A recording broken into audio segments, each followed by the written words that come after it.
พี่น้องครับมานี่ท่าวัดโค้งเกียมโบราณวาดสวยงามครับมือนี้12 พฤษภาโอ้ย่างมาป่อพอดีนักภาคภาคฮอดตอฮอดแตนบ่ได้ไปภาคอีหยังมามื้อนี้โอ้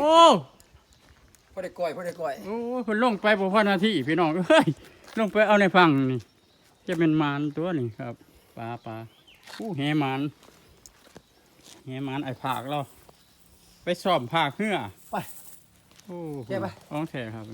โอ้มือก้อนภาคต่อภาคแตนซ้อมไว้ครับช่วงนี้คนแคมของชีวิตวิถีชีวิตครับเบิ่งน้ำก็เอาซ้ำกินเที่ยงเพิ่นบ่ได้เอามาขายดอกเพิ่นว่าซ้ำได้อยู่ได้กินวิถีชีวิตเฮาครับท่าน้ำวัดของเจียมโบราณวาดท่าน้ำโขงนี่ครับวัด